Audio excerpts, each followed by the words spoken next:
Thanks for joining us for Elko Live today. So pleased to have you listening to our radio station. And I'm your host, Lori Gilbert. And that was a small interruption, but that's okay. Keeping me on my toes. I have our Elko County Sheriff, Aitor Narvaiza, and our City Police Chief, Tyler Trouten, in studio today. This is our regular monthly update in local law enforcement issues. And it brings us a great pleasure, and it's a privilege to have you both in studio, gentlemen. So thank you, Chief. Well, thank you, Lori. Happy to be here, and even be here a day early so we can enjoy Thanksgiving tomorrow. Exactly. Thanks for having us. Yes, thank goodness. I'm sure you're cooking a big turkey at your house, right? Yeah, we've got a lot of people coming over. You know, we always have anywhere from 20 to 25, 30 people, and they'll be busy tomorrow. Oh, well, it's always nice to see your wonderful family in the neighborhood, and that's great. That's if you can spend holidays with family, that's fantastic. Some people like to use the holiday to just catch up on their reading, wear their pajamas, order takeout, whatever it is they might want to do these days. So, but family is wonderful. So congratulations on that count. Thank you. Hopefully you and your family are spending some great time together too, Chief. Absolutely. Yes. So we're going to start out with some of the most current news, obviously, and I think the Sheriff's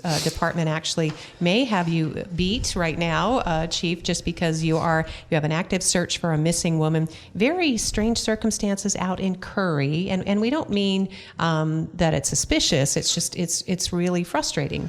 Yeah, we've been looking for Elmira for the last. We're going on 5 days now, and as the days goes on, it's less likely to find her well. But we're going to keep working through the weekend, and we'll circle back Sunday and come up with different strategy. We've been looking. Started Saturday. We've had search and rescue from Idaho Mountain Rescue. We've used canines. We've used our search and rescue El Arrow. Today we got our search and rescue along with White Pine Search and Rescue helping us, and so they're out there looking. And the weather has not been in our favor, but this elderly lady had dementia, and she just wandered off from the residence and walked out in the desert. And at this time, we have not been able to locate her. And how old is she, Sheriff? She's 70 years old. She's a Russian descendant, and she was living in Park City. She was reported numerous times to walk away from her residence, and they always brought her back home. And her daughter and son-in-law thought they could take her out to Currie. It was actually her first day out of Currie, and not being familiar with the territory, she just walked down the desert, and we haven't located her as of yet. There's no evidence of her. I mean, did you find footprints or clothing or anything, Sheriff? No, we got the call Saturday. So by the time we got out there, they searched that whole area. The family has no idea which way they took off. So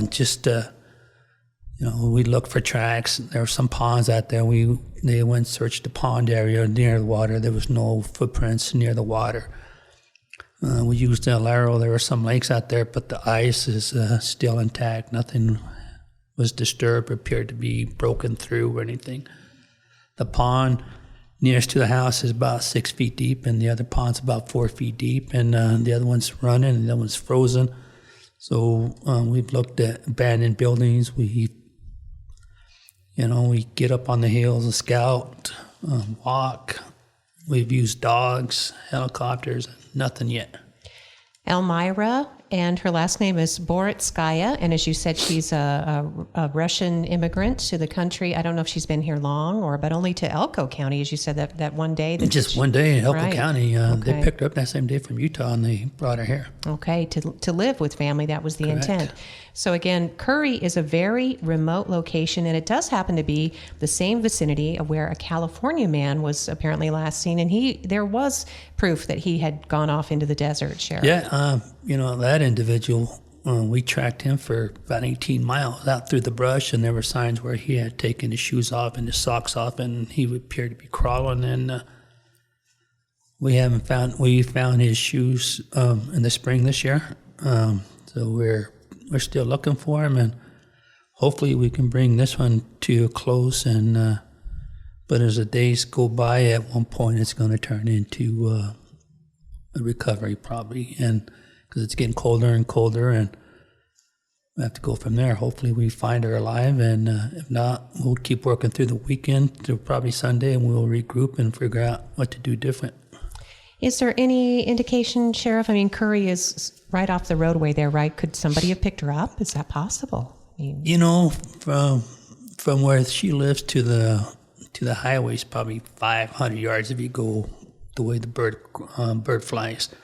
If you go through the main, from highway to the road to the house, it's about a mile, and we can't find it. The wife and the individual went looking for her immediately. They went different directions and haven't found her. And the part south of Currie where they thought she might have been, there's hardly any brush out there. The part going north, there's a lot of brush up there. It's pretty high, and we searched both, and at this point, I hate to say it, we've had no luck. But we've had a lot of people from Idaho and White Pine, the dogs, and a lot of personnel and helicopters, and we're doing everything possible to locate her. I know, Sheriff, and as just seeing your face as you're describing this, you've been out there too, so you're helping the family. I mean, you don't have any reason to suspect any kind of foul play from what you indicated? No, we have no foul play. I was out there yesterday and searching with everybody else, and get a chance to talk to the son-in-law and the daughter, and you give them some options, and it's she's devastated because she brought her here to be okay, and then she wandered off that same day. So it's tough on everybody. Oh, Sheriff, I'm so sorry. That's really sad news. And I know the chief is listening carefully. We've had people disappear even within Elko city limits, Chief. It happens. Yeah, it's surprising, and I think people perhaps don't comprehend how it is or how easy it is. But Mr. Ravenel wandered off about this time of the year. Just before a snowstorm here within the city limits of Elko from one of our hotels off Idaho Street. And we have yet to locate any remains or trace of where he went or where he's at now. Mm-hmm. And it happens, sometimes disappearing without a trace. And that seems to be the situation of both Elmira and the missing man from California. So it's definitely a deep mystery. Obviously, anybody who could have any information that might be helpful is always encouraged to call. I don't know if we have a single website, or sometimes people like to go onto those missing persons websites. There's a national database for missing people, right, Chief?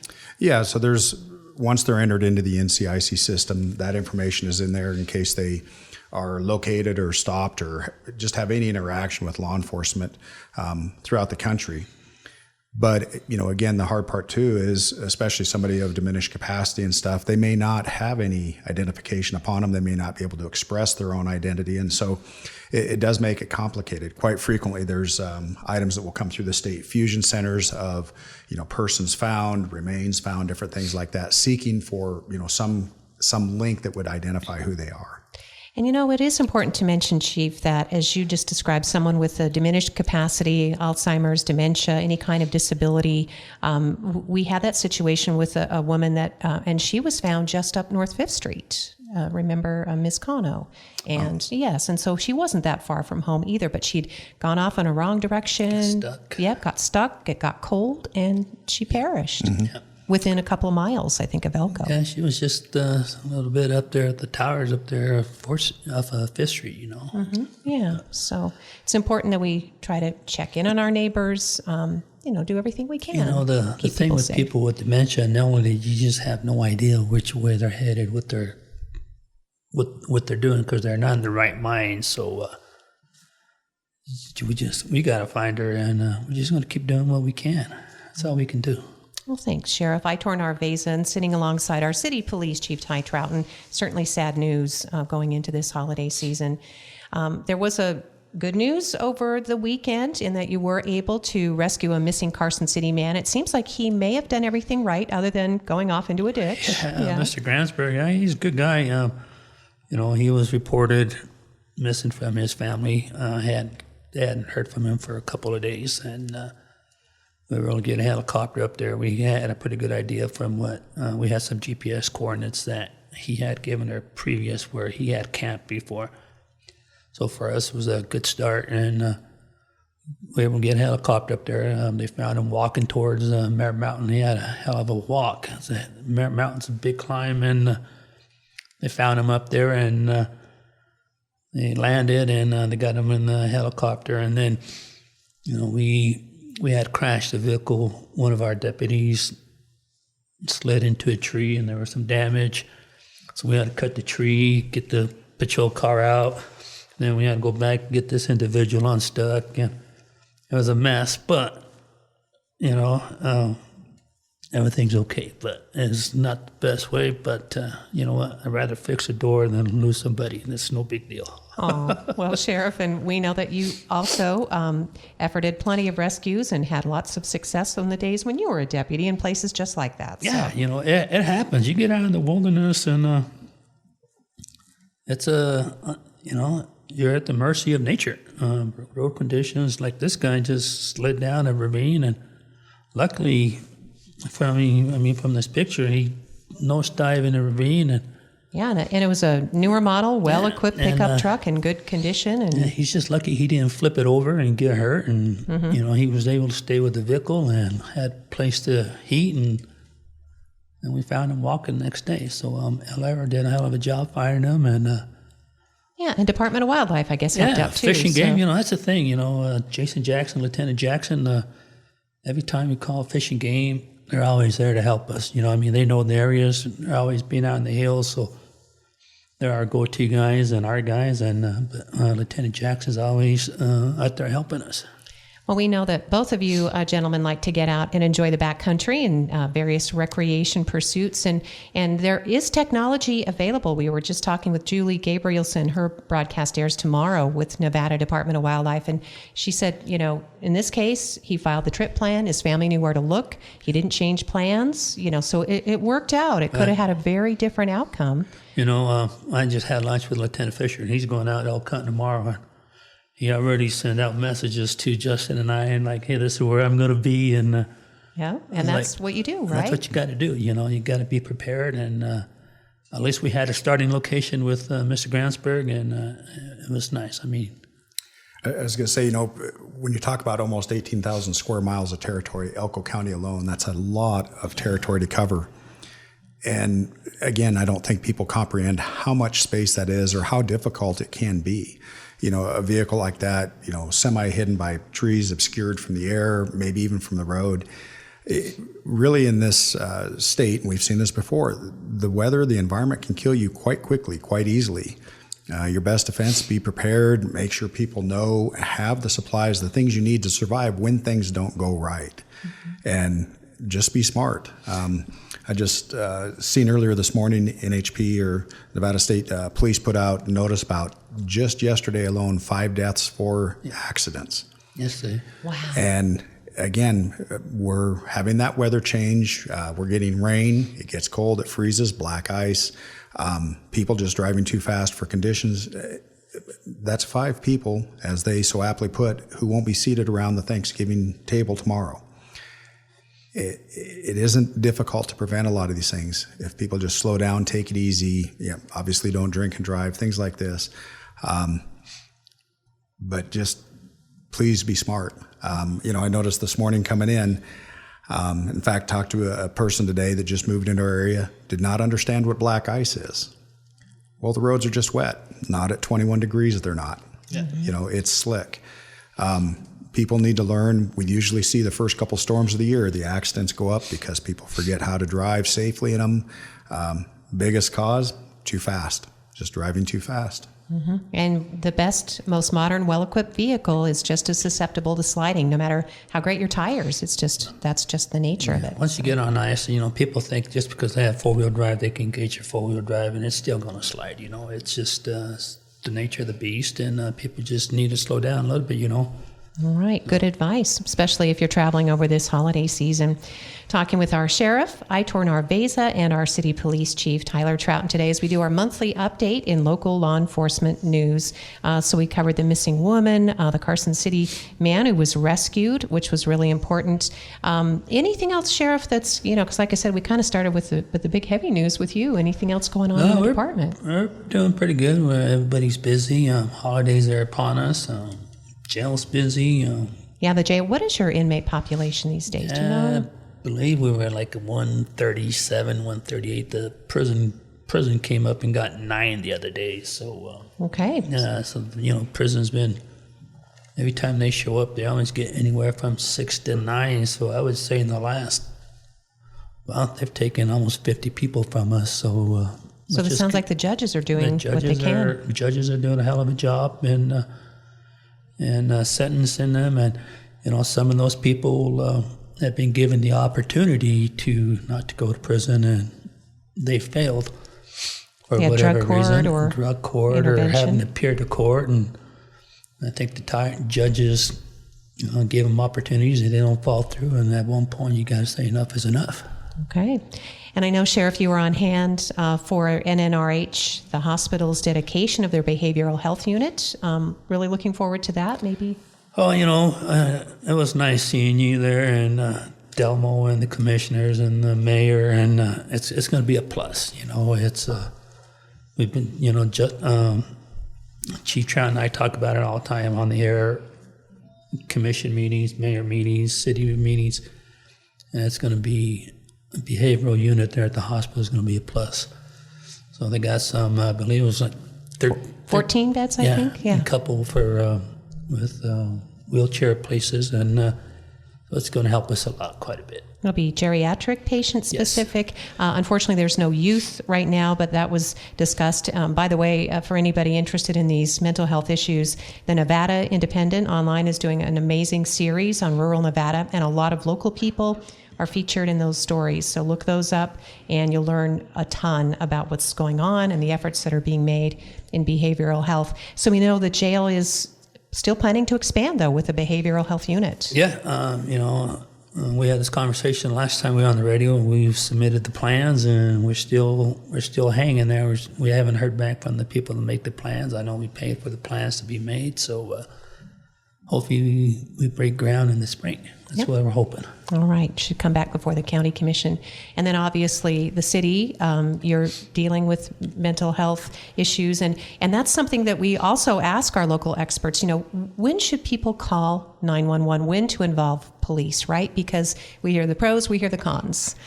I don't know if there's any best advice or not, Chief, not to put you on the spot, but you really are well versed on this. So I don't think there's one answer I could give to answer that question. There's multiple resources available. It doesn't always have to be a 911 call. We do have the 988 system up. There's other resources available. And probably one of the biggest blind spots, I think, within our community is people not aware of what resources we do have here locally. We have multiple outpatient resources. There's single source providers, multiple different things. Certainly when it becomes an extreme crisis, somebody is having suicidal ideation, they're contemplating taking their own life, or even worse, homicidal tendencies, whatever, most definitely need to be giving those calls. But like with most things, they should be, I guess, doing something, taking an action early on. I believe there's still a great deal of stigma within our society, and people are worried that, what would people think, or my neighbors think, my family think, whatever.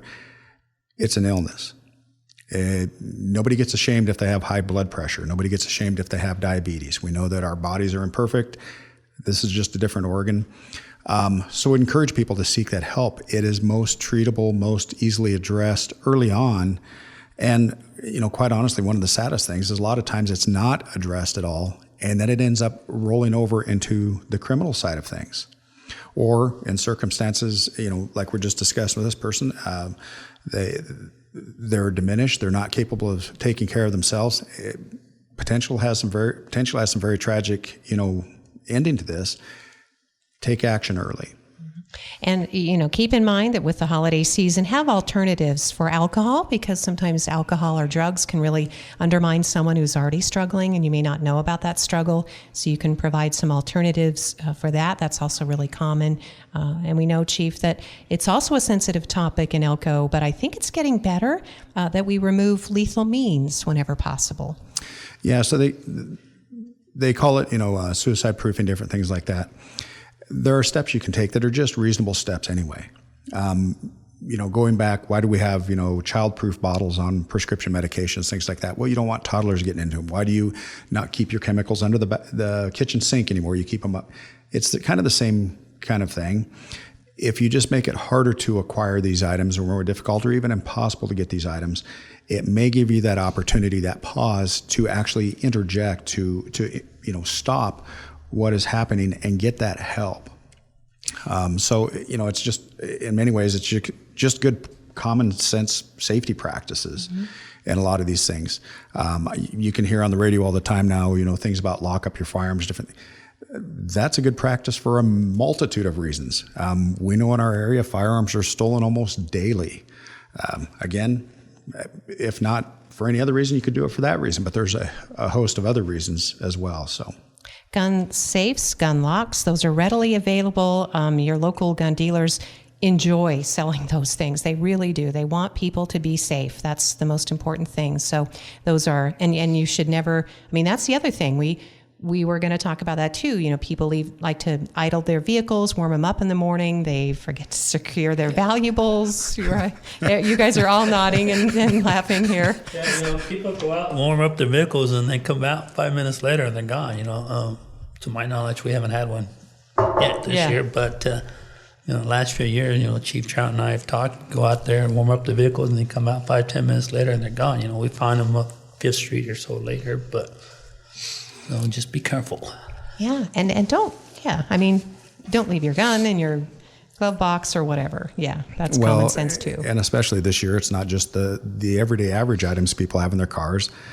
They'll go shopping and go into another store, their car is packed with items, come out, and items are gone.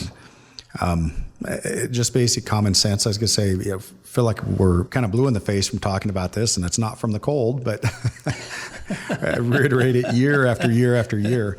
But it is unfortunate. Every year we have victims of this, and as a general rule of thumb, your car is not going to come back to you in the same condition as it was. They're usually damaged in some way, shape, or form. Some are never recovered. It's just a good practice. Be careful, be safe out there. There's no such thing. I think we've talked about, some people are like, oh, it's a good neighborhood. I grew up here. I've been here for X number of years. Criminals move too. They wander. They traverse our city daily. You never know who's where and what they're going to do. We've seen that with the porch pirates, different things like that. And this is that time of year. The volume of packages will increase, and yeah. Yep, it's all, like you said, we've been talking about it for a while, but it's important to remind people because it can happen to the best, right? So, or the people who are just careless, I guess. So, and then that kind of leads to the general safety. We do know, Chief, that it was disturbing that we understood that a woman who apparently has mental health issues stabbed a man who was just simply walking his dog, and we wanted to be responsible in reporting that as well, but we didn't want people to be fearful of random people going around stabbing people, so we were trying to underscore that this person does have mental health issues, but people need to have situational awareness too, right? Well, they most certainly do, and I'm going to step up on the soapbox for a minute. And of course, there's lots of comments of, lock them up, throw away the key, and the same people that would articulate such things, if the cop was to show up and say, hey, we think you're a risk, we're going to lock you up, they'd be screaming about their rights and due process and everything else. We have to operate within the laws. And just because a person is mentally ill does not mean we can lock them up. We cannot force them to take medication.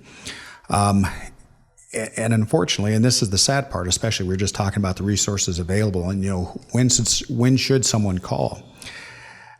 Even when you call, you cannot force someone to seek that help of themselves. And for a lot of these folks, this individual, there's no one necessarily calling on their behalf and constantly advocating for them.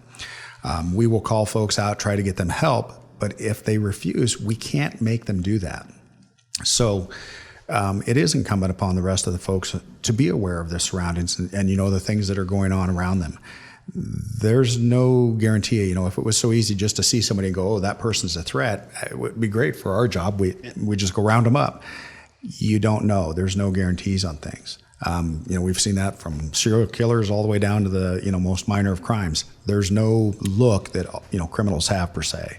So just be careful, just be aware, good conversations for parents to have with their children. Watch, we talk to them about traffic safety, look before you're crossing the street, make sure the cars are stopping. You really have to talk about, encountering other people too. That's a good point. And we know, Sheriff, that you talked about that too during the behavioral health unit dedication, that you can't arrest somebody for sleeping on the sidewalk. No, you can't. They have rights too. It's not, even though some businesses probably don't like it, we can't just snatch them up and take them to jail. They have rights too. So it's a tough call for law enforcement.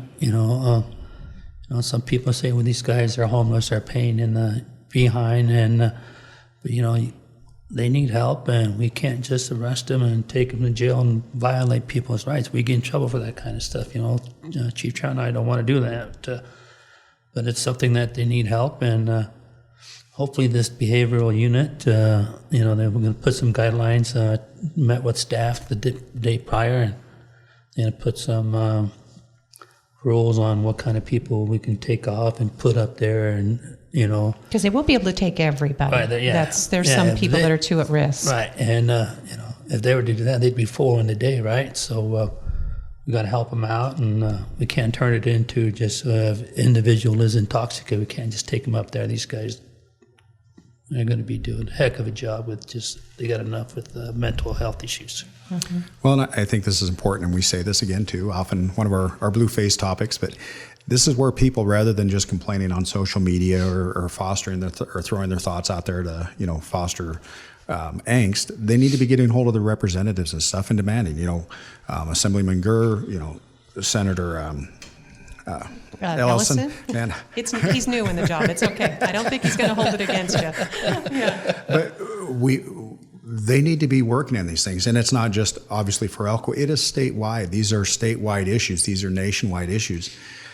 And demanding that things work, as the sheriff articulated, we don't get to make up the laws. We have to enforce the laws. We can't go contrary to those. Sometimes our hands are tied on what we can or cannot do. I have a lot of strong opinions on things that I would like to see done, and people working on things. But then at the same time, you've got people in the public that just they're so focused on the rights of the individual that they ignore the rights of the community around them as well. There has to be a balance within there. And, by the same token, I'd say, yeah, but just leaving them out there on their own, sleeping this time of year outside and stuff, but is that humane? That's not right either. There has to be a solution to this. Mm-hmm. And both of these gentlemen have been serving our community in law enforcement in various capacities for decades. And so it's not as though you're forming political opinions based on, the whims of what society is deciding on social media. So yeah, Ty and I have been doing this a long time, 30 years almost, and we've grown up together, and here we are now. We're still doing the same things we did 30 years ago, dealing with the public, dealing with mental health, just everything we've done in the past years. Now it's getting a little bit easier to deal with mental health because they got more stuff. And here we are, 30 years later, we're still dealing with it. Well, and I guess there's one more topic, and we may end up talking about this, hopefully not monthly, gentlemen, but it's a thread right now in the conversation. People are going to be talking about it over the holiday with the national election and the results. And you and I both, we all responded to this after our last program. I neglected to ask you on the air about deportation of immigrants, and I will ask you that now that we have an outcome with the election. Now, Ty, you're smiling, and not because it's just because you anticipated this and you know what kind of things are being said right now. So I grow weary of politicians who love to grandstand, and I'm not speaking of any local politicians, but some more on the national level. There's a lot of hot air. People like to make statements and so forth, and they have not a clue of whether that would even be a feasible possibility to accomplish. So as I shared with you last time, Lori, and I will say again this time, I would need dozens more officers before we even looked at the immigration issue per se. There's lots of crimes out there that we don't have time to go after. Let's take sextortion, for example. Would love to have a task force and follow these people down and work with different federal agencies, HSI, different things, and track them back to whatever country they're from and hold them accountable. We can't even get into it for lack of manpower. Let's look at the traffic around Elko. Hey, there's a lot of traffic violations going on. I don't have the manpower to be enforcing every traffic law all the time, 24/7. So then when you have national folks or folks on the national level saying, "Oh, we're going to deport all these folks. They're all going back." I don't know how they think they're going to accomplish that. And of course, there's also procedural and constitutional safeguards in place that would limit that. What I will say is, if you're committing a crime and you're not a legal citizen of this country, we absolutely will be making phone calls to get you out of here. You can go back to your home country and commit those crimes. You have no right to be here. For the everyday average folks who are here trying to better their lives and work on their citizenship or raise their families here and so forth, we won't even probably be seeing them or talking to them. And I think that's important, Sheriff. You came to this country as a 7-year-old boy, and these conversations are actually scaring children and families. And we're hearing this from teachers, because... Chief Trouten nailed it on the head. We don't have enough time to go around picking up illegals. Obviously, immigration's a federal deal. Like Chief said, if you do commit a crime and it's a violent crime, we will contact ICE, and if they want to come and get you, they're going to come get you. If they want me to hang on to you, I'm going to hang on to you. If they want to deport you, they can get the paperwork, the correct paperwork, and they will deport you. But we will work with ICE. That's all there is to it.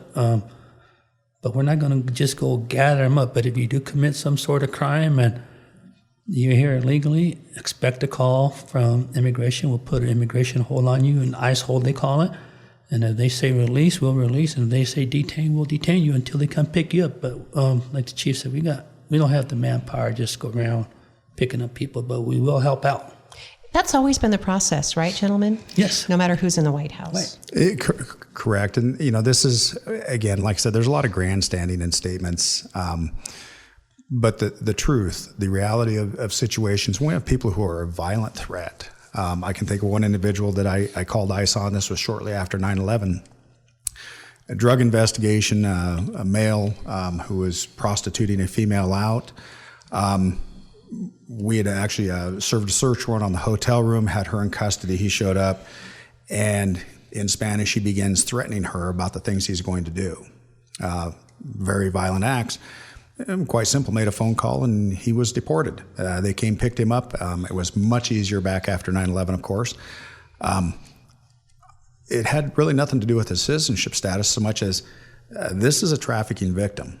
And if that's what you're going to be here for, you can go back somewhere else and do it in your home country. And I don't care what country that is. We don't need more problems here. We have sufficient of our own. I will say this, and I think anybody who's worked with folks who may be here illegally and so forth, but who are not criminals, they're just trying to better their situation in life and their families. If you look at a lot of them are very hardworking, very interested in seeing their children receive education and do better in life, oftentimes very religious. Many of them really exemplify the American values that we have traditionally held as our values. They're trying to follow the American dream, much like everybody else.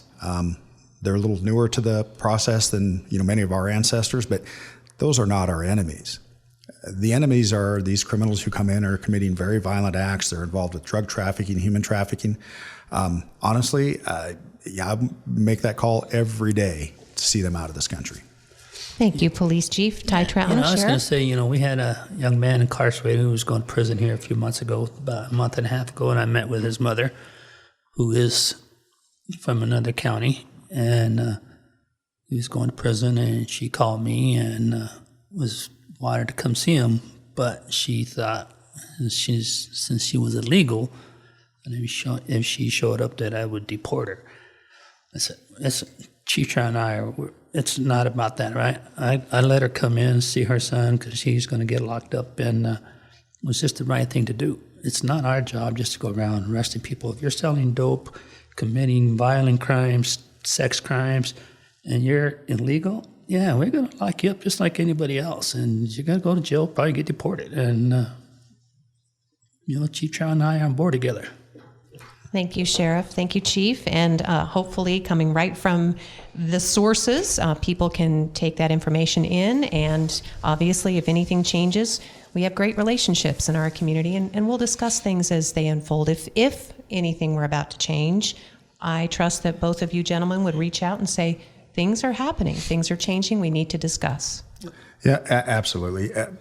Quite simply put, and this applies to multiple things, not just citizenship status, but race, religion, anything you want to name.